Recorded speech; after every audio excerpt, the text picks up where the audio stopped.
انسان کی فطرت بھی عجیب ہے، وہ تنقید جیسے سچائی پر ناراض ہوتا ہے اور خوشامد جیسے دھوکے پر خوش ہوتا ہے۔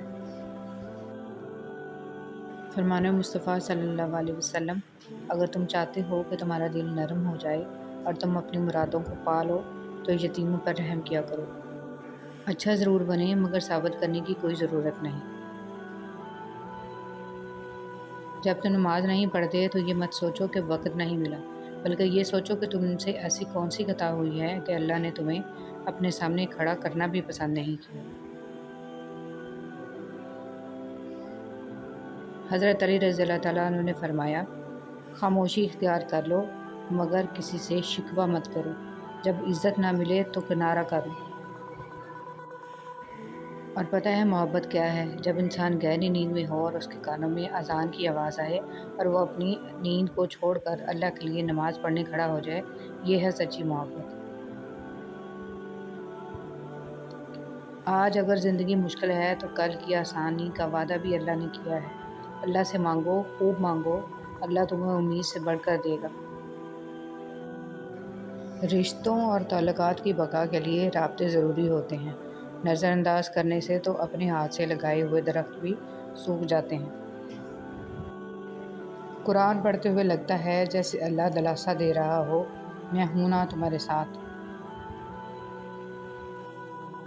تعلقات کو ٹھیک کرنے میں وقت ضائع نہ کریں بلکہ خود کو معاشی طور پر ٹھیک کریں، تعلقات خود بخود ٹھیک ہو جائیں گے۔ رسول صلی اللہ علیہ وسلم نے ارشاد فرمایا، اپنی ضروریات کو پورا کرنے کے لیے رازداری کے ساتھ کام لیا کرو، کیونکہ ہر نعمت والے سے حسد کیا جاتا ہے۔ کچھ لوگ بھی بڑے عجیب ہوتے ہیں، ان کو جتنا بھی اپنا سمجھو لیکن وہ ہمیشہ لوگ ہی رہتے ہیں۔ فجر کا سجدہ تھا، چاند آنسو تھے، دل کی باتیں تھیں اور دل کا خالق تھا جو کن کا مالک تھا۔ بہت پرسکون ملاقات تھی جو رب کے ساتھ تھی۔ دعا قبول ہوتے دیکھنا دنیا کا خوبصورت ترین احساس ہے۔ ضرور قبول ہوگی تمہاری دعائیں، یہ وعدہ ہے اللہ کا۔ اللہ تمہاری بہتری کے لیے تاخیر ضرور کرتا ہے لیکن وہ بھولتا نہیں۔ اس بے چین دنیا میں اگر کوئی سکون میں ہے تو یقیناً اس کا تعلق اللہ سے ہے۔ یہ بات معنی نہیں رکھتی کہ آپ کتنی زبانیں سمجھ سکتے ہو، صرف دلوں کو سمجھنا ہی آپ کو اہم بناتا ہے۔ مولانا جلال الدین رومی۔ اگر خوشحالی چاہتے ہیں تو ان 7 چیزوں پر عمل کریں۔ روزانہ قرآن پاک کی تلاوت کریں، 5 وقت کی نماز پڑھیں، اللہ کا شکر ادا کریں، غریبوں اور مجبوروں کی مدد کریں، اللہ تعالیٰ سے گناہوں کی معافی مانگیں، ماں باپ اور رشتہ داروں کے ساتھ اچھا برتاؤ کریں، صبح کے وقت سورہ یاسین اور شام کے وقت سورہ واقعہ پڑھیں۔ نماز کی قضا۔ رسول صلی اللہ علیہ وسلم نے ارشاد فرمایا، اگر کوئی نماز پڑھنا بھول جائے تو جب بھی یاد آئے اس کو پڑھ لے، اس قضا کے سوا اور کوئی کفارہ اس کی وجہ سے نہیں ہوتا۔ اور اللہ تعالیٰ نے فرمایا، اور میری یاد کے لیے نماز قائم کرو۔ رسول صلی اللہ علیہ وسلم نے ارشاد فرمایا، سارے انسان خطا کار ہیں اور خطا کاروں میں سب سے بہتر وہ ہیں جو توبہ کرنے والے ہیں۔ میں اللہ سے بخشش مانگتا ہوں اور اس کے حضور توبہ کرتا ہوں۔ مجھے اس پر رحم آتا ہے، نبی کریم صلی اللہ علیہ وسلم مدینہ میں اپنی بیویوں کے سوا اور کسی کے گھر نہیں جایا کرتے تھے مگر سلیم کے پاس جاتے۔ حضرت صلی اللہ علیہ وسلم سے جب اس کے متعلق پوچھا گیا تو آپ صلی اللہ علیہ وسلم نے فرمایا کہ مجھے اس پر رحم آتا ہے، اس کا بھائی حرام بن ملحان میرے کام میں شہید کر دیا گیا۔ زندگی میں کچھ لوگ خوشبو کی مانند ہوتے ہیں، ساتھ نہیں ہوتے، نظر بھی نہیں آتے، لیکن ان کی چاہت، ان کا خلوص اور ان کی باتیں تاعمر ہماری سوچ میں، ہمارے الفاظ میں اور زندگی کے ہر پہلو میں مہکتے رہتے ہیں۔ اچھے اخلاق والے لوگ ہمیشہ کے لیے دل میں بس جاتے ہیں۔ ایمان کی مٹھاس۔ نبی کریم صلی اللہ علیہ وسلم نے فرمایا، کوئی شخص ایمان کی مٹھاس تب تک محسوس نہیں کر سکتا جب تک کہ وہ دوسرے شخص سے صرف اللہ کے لیے محبت نہ کرے۔ اپنے بچوں کو کم عمری میں تعزیت، تیمارداری کرنا، کسی کے دکھ کو محسوس کرنا، کسی کی تکلیف میں اس کی مدد کرنا، کسی کو پریشان دیکھ کر اس کا احساس کرنا، تلخ باتوں کو برداشت کر کے حسن سلوک کرنا، انکساری، تواضع، بڑوں کا احترام اور تحمل، غریب کے ساتھ اچھا سلوک اور اس کا احترام کرنا، صدقہ کرنا، سلام کرنا سکھائیں۔ کھانا تو حیوان بھی اپنی اولاد کو کھلا لیتے ہیں۔ طنزیہ لہجہ، منافق دل، جھوٹے وعدے، لفظوں کے جال اور دلوں سے کھیلنے کا فن۔ اے ابن آدم، کیا تو واقعی اشرف المخلوقات ہے؟ اے میرے رب، مجھے توفیق دے کہ میں تیری ان نعمتوں کا شکر ادا کروں جو تو نے مجھے اور میرے والدین کو عطا فرمائیں، اور ایسا نیک عمل کروں جس سے تو راضی ہو، اور میری اولاد کو بھی نیک بنا کر مجھے سکھ دے۔ میں تیرے حضور توبہ کرتا ہوں اور تابع فرمان بندوں میں سے ہوں۔ حضرت علی رضی اللہ تعالیٰ عنہ نے فرمایا، جو بہت اچھا لگے اسے بہت کم ملا کرو، جو انتہا سے زیادہ اچھا لگے اسے صرف دیکھا کرو، اور جو دل میں سما جائے اسے صرف یاد کرو، کیونکہ جو آپ کے جتنا قریب ہوتا ہے دنیا اسے اتنا ہی دور کر دیتی ہے۔ رشتے جب ٹوٹنے پہ آ جائیں تو اچھائیاں اچانک غائب اور برائیاں ایک ایک کر کے سامنے آنا شروع ہو جاتی ہیں۔ تہجد کی کہانی۔ اگر تہجد میں سورہ یاسین پڑھ کے دعا مانگی جائے تو وہ دعا بھی انشاءاللہ قبول ہوگی، کیونکہ ایسے 3 دل ملتے ہیں، رات کا دل، قرآن کا دل اور انسان کا دل، اور تینوں دلوں کا ملنا قبولیت کا سبب ہے انشاءاللہ۔ باغ حضرت سلمان فارسی، جس میں کھجور کی گٹھلیاں حضرت محمد صلی اللہ علیہ وسلم نے اپنے ہاتھ سے لگائیں اور فرمایا صبح ایک باغ بن جائے گا۔ کفار نے رات میں گٹھلیاں نکال لیں مگر صبح باغ تیار تھا، اس میں کھجور بھی لگ گئے اور گٹھلیاں بھی نہ تھیں۔ 1400 سال گزر گئے، وہ درخت آج بھی اسی طرح کھڑے ہیں۔ موت، رتبہ، شان و شوکت، دولت، عمر کچھ نہیں دیکھتی، اسے جب آنا ہوتا ہے تو پتہ بھی نہیں چلنے دیتی اور ایک پل میں سب ختم۔ تنگ دستی میں سخاوت کرنا، غصے میں سچ بولنا اور طاقت رکھتے ہوئے بھی معاف کرنا بہترین نیکی ہے۔ رسول صلی اللہ علیہ وسلم نے ارشاد فرمایا، بے شک آدمی گناہوں کی وجہ سے رزق سے محروم کر دیا جاتا ہے۔ نماز اشراق کی فضیلت۔ رسول صلی اللہ علیہ وسلم نے فرمایا، جس نے نماز فجر جماعت سے پڑھی، پھر بیٹھ کر اللہ کا ذکر کرتا رہا یہاں تک کہ سورج نکل گیا، پھر اس نے 2 رکعتیں پڑھیں تو اسے ایک حج اور ایک عمرے کا ثواب ملے گا۔ توبہ کا آنسو بھی کمال کا آنسو ہوتا ہے، گرتا یہ باہر ہے اور صفائی اندر کی کر دیتا ہے۔ دنیا کی سب سے سستی چیز مشورہ ہے، ایک سے مانگو تو 1000 دیتے ہیں۔ دنیا کی سب سے مہنگی چیز مدد ہے، ہزاروں سے مانگو تو کوئی ایک دیتا ہے۔ ہر دفعہ آپ کو اپنا غم بانٹنے کے لیے کاندھا میسر نہیں ہوتا، لیکن سجدہ کرنے کے لیے زمین ہر وقت میسر ہے، اور آپ اپنا دکھ اپنے رب کریم سے ہر وقت بانٹ سکتے ہیں۔ یہ سہارا سب سہاروں سے بڑا سہارا ہے۔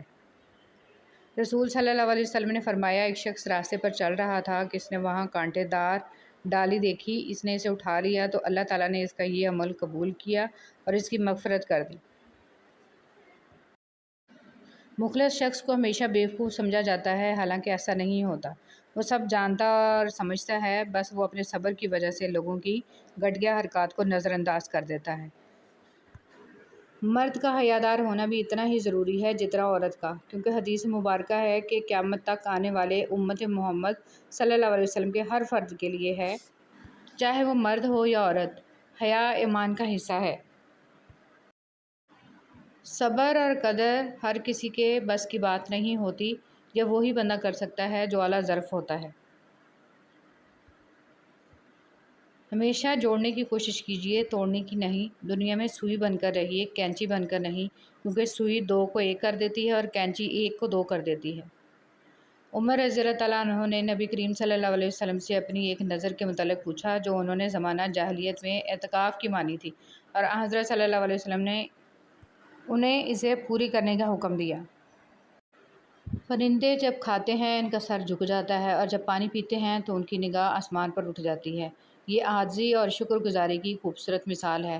اللہ ہمیں عاجزی اور شکر گزاری عطا فرمائے، آمین۔ خشک رویہ رکھنے والا اس درخت کی مانند ہے جو پھولوں اور پھلوں سے محروم ہوتا ہے، نہ بیٹھنے والے کو سایہ دے اور نہ نظر ڈالنے والے کو خوشی دے۔ سکون چاہیے تو ذرا رات کی تنہائی میں دل بنانے والے سے دل کی باتیں کر کے دیکھیں۔ یہ مت سوچیں کہ چھوٹا نصیحت کر رہا ہے، میں بڑا ہو کے کیسے مان لوں۔ نہیں، یہ اللہ کا چناؤ ہے، جس کی زبان سے چاہے حق جاری کر دے، اس لیے اکڑ میں نہ رہیں، اللہ کے لیے جھک جائیں۔ دل 2 چیزوں سے روشن اور آبدار ہوتا ہے، استغفار اور ذکر الہی، اور 2 ہی چیزوں سے زنگ آلود ہوتا ہے، غفلت اور گناہ۔ اسلام کیا ہے؟ اللہ کے آگے سر جھکانا، اللہ کے نبی صلی اللہ علیہ وسلم کی بات کو سب سے اوپر رکھنا، انہوں نے جو فرما دیا اس کے خلاف نہ جانا، اور یہ چیز آپ کو آزاد کر دیتی ہے۔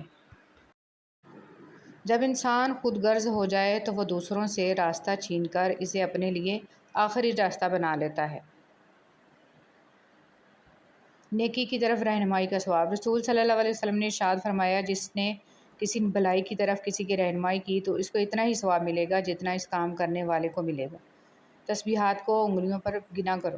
رسول صلی اللہ علیہ وسلم نے ارشاد فرمایا، تمہارے لیے لازم اور ضروری ہے کہ تسبیح پڑھا کرو، تحلیل اور تقدیس کیا کرو اور انگلیوں پر تسبیحات وغیرہ کو گنا کرو، کیونکہ ان سے قیامت میں پوچھا جائے گا اور انہیں گویائی عطا کر دی جائے گی، اور تم لوگ غفلت نہ برتنا کہ اللہ کی رحمت کو بھول بیٹھو۔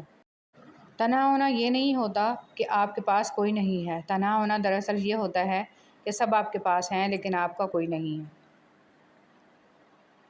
خاموشی اختیار کر لیں مگر گلہ مت کریں، گوشہ نشین ہو جائیں مگر اپنا معیار مت گرائیں۔ عزت نہ ملے تو کنارہ کشی بہتر ہے، لیکن وقت کی بھیک نہ مانگیں، کیونکہ عزت اور محبت کے بغیر کسی بھی رشتے کا وجود نہیں ہے۔ اچھائی کے لیے لازم نہیں کہ لوگوں کے ساتھ اچھا کیا جائے، اچھائی یہ بھی ہے کہ بس کسی کے ساتھ کچھ برا نہ کیا جائے۔ خوشی وہ واحد خوبصورت چیز ہے جو ہمارے پاس نہ ہوتے ہوئے بھی ہم دوسروں کو دے سکتے ہیں۔ بات نیت کی ہوتی ہے صاحب، کوئی کعبہ سے بھی خالی ہاتھ لوٹتا ہے اور کوئی گھر بیٹھے رب کو پا لیتا ہے۔ غلطی ہو تو مان لیں اور غلط فہمی ہو تو دور کر لیں، یہی اچھی اور پرسکون زندگی گزارنے کا سلیقہ ہے۔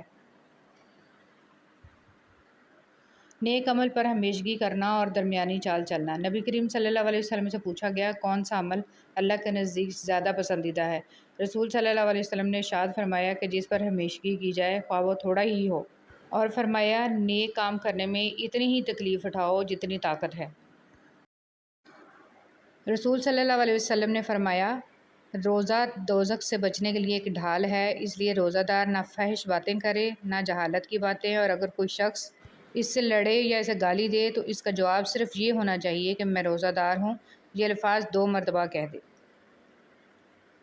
ہم وہ سارے کام پہلے کر لینا چاہتے ہیں جو ہمارے نفس کو پسند ہیں، اور وہ سارے کام زندگی کے آخری حصے کے لیے چھوڑ دیتے ہیں جو اللہ کو پسند ہیں۔